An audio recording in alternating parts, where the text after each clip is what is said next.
So first of all, Tracy Eidson, the owner, CEO, president of Amada Senior Care in so many places, Rocky Mount and in the Raleigh area, And right? all the little towns in between. Why the heck did you come to LA in in 2013? Yeah. What led you to go, let's go to this franchise show in Los Angeles and look for business? What was going on at the time? At the time, I was married before. I'm now Mm-hmm. remarried. But at Mm-hmm. that time, my husband and I were looking for a new business. He had been in farming and they weren't going to farm anymore. And so my background had been IT. And so I kind of thought I'll just keep doing IT stuff and then he'll do home care. And I like fell in love with it right away. When we went there and we saw you guys. Like you guys were like Yeah, the second booth set up, and we took our sons Oliver and Finley with us I because remember I was that. like, you're 13, you're big enough to know what's going on here. Yeah. So they went, and I think Tapa threw a football to Oliver, and they wanted to stay and hang out with you guys and talk to everybody there. And I was kind of going around looking at all the other things, and they would Yeah. scurry off for a minute and come back and like, Mom, we've got to do this ribbon ice cream thing. And I'm like, no, we're not doing that. And then they'd come back and they were like, No because when all way. these things were really popular, they came back and they're like, Mom, they've got like a trampoline, but it's in the floor. Yeah. Let's do Yeah. that. I was like, we're not doing Defy Gravity. And so, we had gone looking at, we had some ideas of things that we were interested in. And I don't know, we just connected with you guys like right away. And I think it was Mm-hmm. just that the feeling of family and the feeling that the people that were there talking to us, it was their business. They weren't just, someone that was working a booth. It was like their business and they could tell Yeah. the story Yeah. of like how it started and where they were and what the vision was.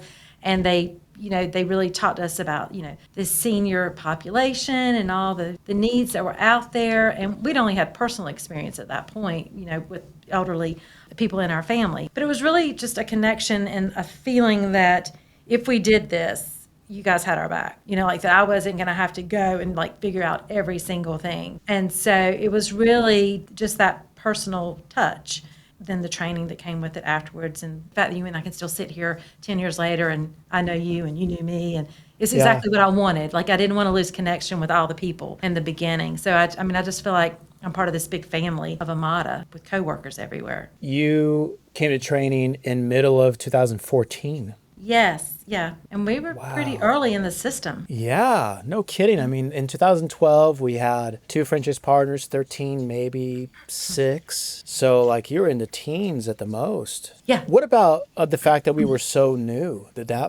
Was that a discussion at all? Was it like, man, these guys are barely out yet? Like, No, that was exciting. Like I felt like I had a voice. yeah, And then yeah, like it was a conversation. It wasn't like, okay, you've bought this product, now go implement it. I felt like I was part of conversations that were going on, that my feedback was valued and that you knew how to do it, but like we knew there was so much more coming and that it was going to change. Like I've always known that the business is going to change every year. Things are going to happen. We'll expand the products that we offer or the areas that we're in. So it was never felt like it had to be 100% like this is the way it's going to be and this is how it's always going to be. that it could change over It time. could change. Yeah. Yeah.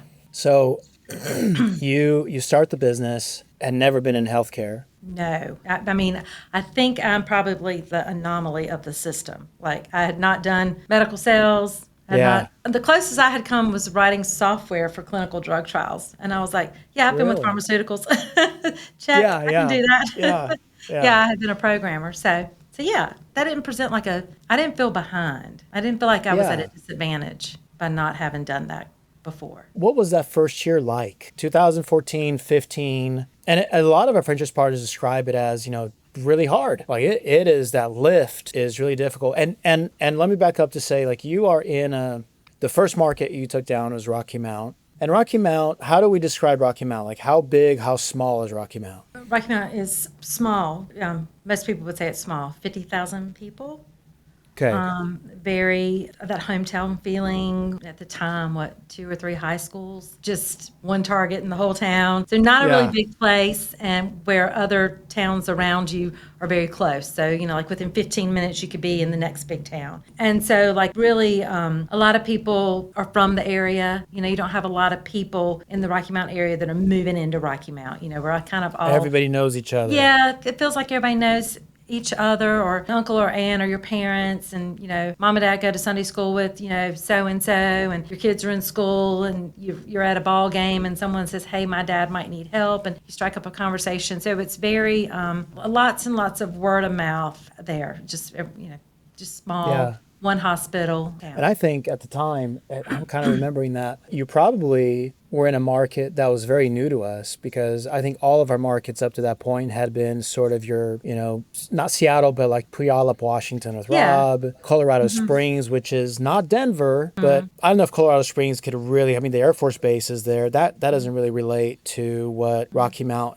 size, right? So what was that like being in a small town, a town where you know everybody? What was those first couple of years like? I would say it was better for me. It was easier because now we've bought Raleigh, so I can kind of speak to having a large geography. Yes, that's right. Compared to what we had in Rocky Mount. And Rocky Mount was easier for us by far because there weren't a lot of other home care agencies. There's a few there now, but we were kind of like talking about something that people were just now hearing about. You weren't having a lot of people talking about home care. The senior population had not quite, we weren't peaking yet. And so we were kind of doing the new thing, and so we were like the educators in the community, like telling people, what this looks like. What is home care? We're not home health. We're not hospice. Really? Yeah, and just kind of, I felt like people were like, I think my mom could use you. And we're like, sure, and having those types of conversations. But it wasn't like everywhere you turn there was another company that you were competing with. It's interesting because I've heard that before. I've heard this idea that small markets have that feature of not as much competition, or if there is competition, they're a lot of times not very sophisticated, sort of, just we had technology. Very mon pa. Yeah. And there were some that were good, still good, but like we were able to talk about, we had the technology at the point it was transparent, the portal. Yeah, that's right. And be close, back in the day. So, we would come in and say, look, you can sign in and see your mom's calendar, who's coming to the shifts, and that was a big plus that we had that I think other people didn't have. And then long-term care insurance piece, feeling really comfortable about that. And I don't know, I felt like everything we were doing was new. That's what it felt like. That is fascinating. So was long-term care insurance fairly prevalent in the area? Did you find folks with policies? We did. We have a large number of long-term care clients. Wow, and still arising, true. like still new policies coming up. Oh yeah. We're probably 70% long-term care in Rocky Mount. No way. That's incredible. And it's kind of been that way. So I think people know to come to us if they've got, I'm sure, like if they have a long-term care policy, they're going to come see us because we're going to take care of it all the way, start to finish. So, okay, now you're right. You have these two very different markets that you've gotten into. So what is it like now going to a bigger market? Because I think you're, if I recall, kind of East Raleigh, right? Yeah. Is that a good way to describe it? It's kind of like Beltline all the way back towards Rocky Mount. So we kind of pick up some of the northern part, like the Wake Forest area, and then kind of go back through like Zebulon and Nighttail and Spring Hope, and then pick up with Nashville and Rocky Mount. So it's connected now. So what's that difference? That's really cool that you have both experiences. I'm trying to think who else has such a different markets like that. What was that like? Well, there's 450 home care agencies in Raleigh. So no way. I'm not kidding. So that it's way different. I mean, it's a huge difference. Whereas we were, on the scene 10 years ago in the Rocky Mount area, we've just been here in Raleigh, for 2 years, a year and a half really. So there's definitely, there's a lot of options for people here. And there's a lot of people that have been here for a while. I mean, we're making good strides here. We've got some great clients here and great relationships in Raleigh, but it just takes a little bit longer for people to know who we are. I think Rocky Mount was easier because we lived there, we saw people at the grocery store coming and going, school, church, wherever. That's a benefit of like living in your territory. And so now we have a salesperson. Now Finley is here in Raleigh, and he is in charge of sales and marketing for the Raleigh area, and he lives here and he sees people, and so I think that's well, let's talk about that for a second. This is Finley, your boy that was probably 12, 13? He was 13. Yeah, they're 13 when you were twins. in They're Los about to be Angeles in 24. 2013. Yep, and they are And now Finn is your partner sales. and sales rep for the Raleigh area. Yes.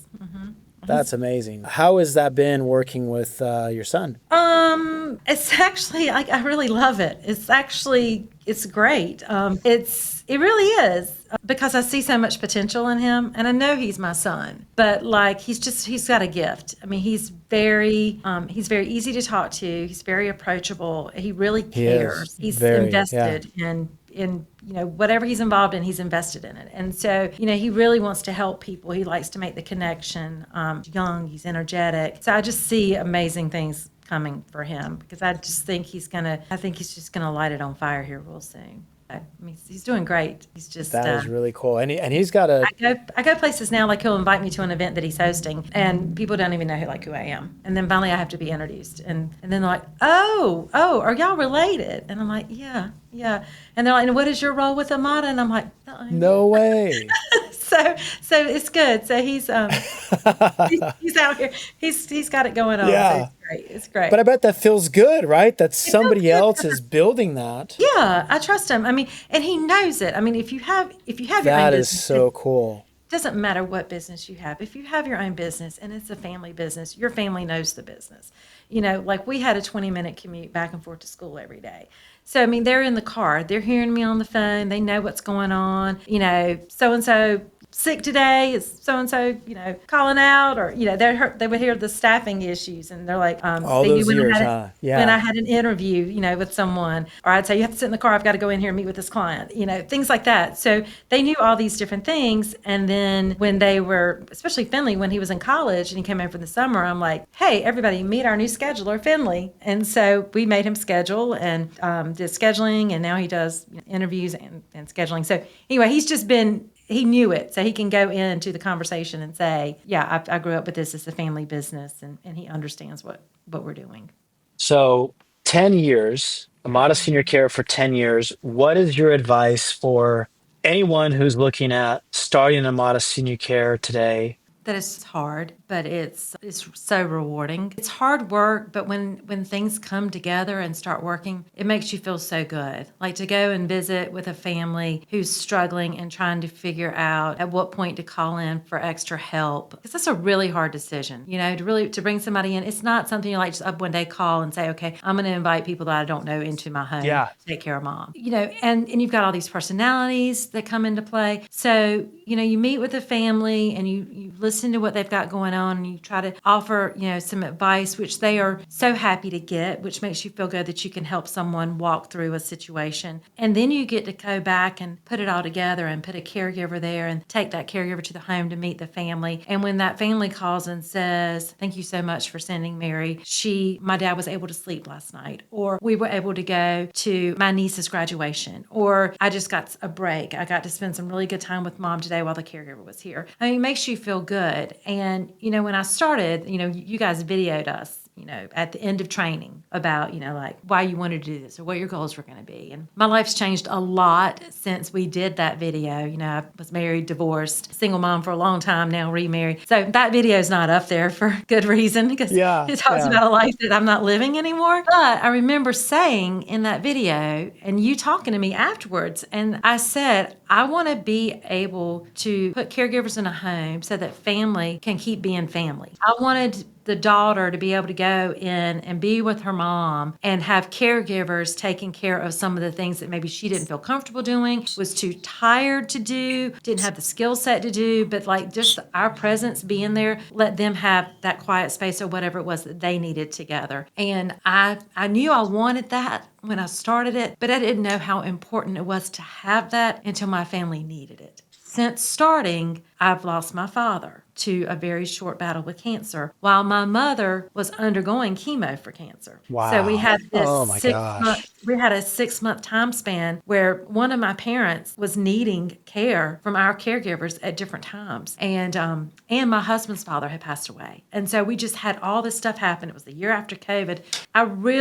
It became so much clearer to me, really the help that we can provide sometimes. And and how everybody needs a different kind kind of help. And, and that's what's so great about this business is no two clients are ever alike. No two caregivers are ever alike. And so being able to read people and understand what they may need and offer advice, that's the rewarding part, because you get to see pieces put together. Sometimes we're just helping somebody recover from a surgery, and sometimes we're there because someone's on hospice. And so you just get to see people walk through so many different stages of life. So I think for me as a person, having this company and doing this business has made me grow so much. Like, I have grown in ways I never knew possible. Like, I just, I've always been a compassionate person. Now I'm an extremely compassionate person. Yeah. And I want to help people. I can't go in a restaurant and see some little lady by herself. Like, I was somewhere yesterday and there was this lady at Lowe's, and I was convinced that she'd been sitting there for too long because she'd been in the same chair the whole time I was there. And I was like, okay, is she lost, or is she just chilling while her husband's looking at lumber? I don't really know. And so eventually I just walked up to her and just started talking to her about Memorial Day. And she was fine. But it's like, you get it in you. Like, you're always, you're seeing things, you're wanting to help. And it feels good to be able to do that. That's really cool. Tell me about kind of something that came to me as you're talking about this, is this idea that we're around life and death a lot. And then we're in a business where we're around it a lot too. And I have people, when they're looking at this business, if they're honest and they're like, what is that like? Because your clients, they might get better, or they might go to an assisted living eventually. They might go to a skilled nursing, but a lot of times they will pass away under our care. What has that been like, being involved in a business where you are helping people pass on to the next life? It's not what I thought it was going to be like. I thought it was going to be like, oh gosh, I dread this, or that's going to be so awkward. What am I going to say? You just, I don't know how to say what it's like, other than it's not uncomfortable and scary the way I might have thought it would be. It feels natural. It feels like, I've always known, but I really know now. Everybody dies one day. It's what we do to support the people that are going through that make that whole experience different, and recognizing that people need help going through that, and that sometimes you'll have a family that they can't, whatever the dynamics of their family, the locations where everyone lives, they just can't be there all the time. Us being able to be there to help and communicate back with the family, or even hold the phone for FaceTiming. You play in this business, you play a role of whatever it takes. Whatever I need to do, I'm going to do. And you do your best to do whatever it is that they need you to do. And that's the part that, it doesn't matter if it's 2:00 in the afternoon on Wednesday or if it's 2:00 in the morning on Sunday. You're going. If you're a good Right. business owner Yeah. and you You're really you're believe there. of what we're doing, you're going to be there, be connected in some way. And that's why, when I say it's hard, it is hard, because you always have to be prepared for, you never know what's going to happen. You always have to be prepared to go, whether that's for something sad, or if that's somebody, needs you to come and talk to them right now because they've got to have a caregiver before, dad's coming home from the hospital. There's an urgency to all of it. You got to be urgent. You've got to be there. And, that's, you got to be willing to sacrifice that free time to be able to do it. And I think a lot of businesses are like that, but this one, when people make that call, they're usually ready to find somebody. It's not like they're just kicking the tires around, is what I'm trying to No, say. yeah. Like, you It's get a right call, you now. better go, because if you don't go, someone else is. But the death and hospice, it just, I don't know, you get to see so many people in the industry that just do a really good job at helping people with transitions.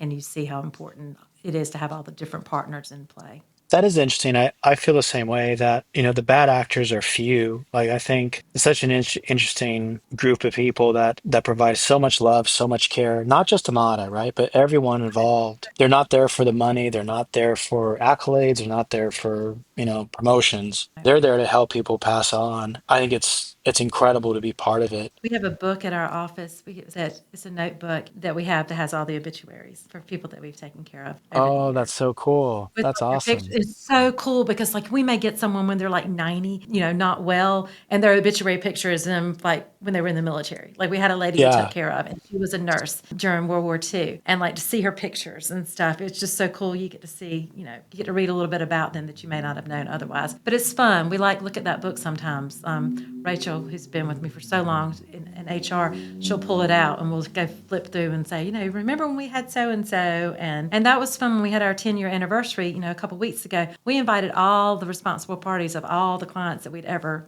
taken care of, and then other people in the community. And our the very first client we had 10 years ago, his son and daughter-in-law were the first people at the party, and it was No really cool. way. It was really cool to see them. Yep, yep. And I was just as green as can be. I looked at him and I said, I cannot believe that we that we pulled it off.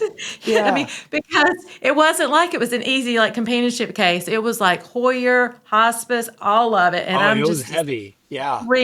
yeah, yeah, exactly. Yep, we did it. But you make mistakes, you learn, and there's always people to go to for help. So Yeah. I feel like that. I feel like I've got 200 coworkers I can call if I need to ask a question.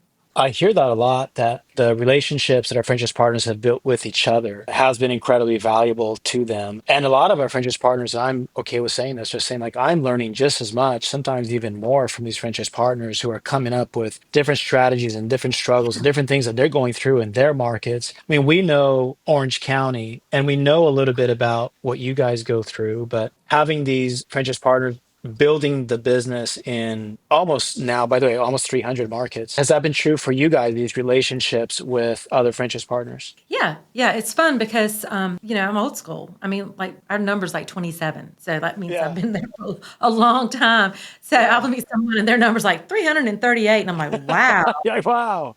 Yeah. wow, I feel so old, you Yeah. know?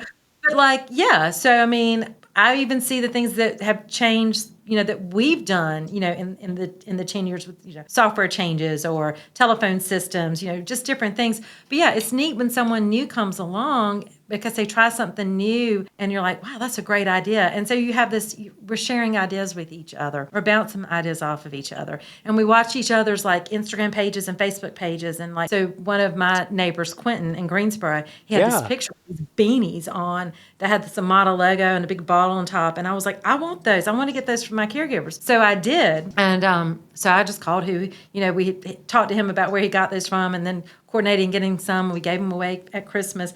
And then I was on some call with like Matt Smith one day and I had it on and he's like, I want that beanie. So, it's kind of, different people do different things and you get ideas from different people. And so that's fun and exciting because, people do different things in different markets. So it's nice just to see it's nice to see other people be successful. It's great to have a partner that's Yes. a neighbor that's successful. I mean, I want people to know our brand. And so, and the fun thing is like caregivers, I've had caregivers that have worked for me that have gone on to work in Charlotte and Charlotte's sent caregivers to me. So now when we're Oh, in yeah. our orientation, we're Sure. like, there's Amadas everywhere. And so, tell your family members, or if you decide to, leave North Carolina and go to California, let me tell you who to call. And so that part's neat. That is really cool. Well, Tracy, I can't thank you enough for spending some time here with us, getting through all the technical difficulties I've had today. Thank you, and congratulations on 10 years. That Yeah. is crazy. If somebody had asked me, I would have said, "Oh, it's been like 5, 6 years." It does not seem like it's been 10 years. That is just crazy. So, congratulations. That's what you accomplished in these 10 years and raising these boys and now having Finley working with you is amazing. That is so cool. If you had asked me what it would look like 10 years out, I would have never said this. I just didn't think it would be this. And when I say big, like, we have a lot of employees and a lot of Mhm. clients. And that's cool to feel like that. I didn't think I could do it. Yeah, of course you could. Thank you for being here with us. For everybody who's listening, if you are interested in learning more about Amada Senior Care, you know how to find us. You probably have an email or a text or something from Mhm. us. So reach out. Tracy, thank you so much. You're welcome. I hope you have a good day. You too.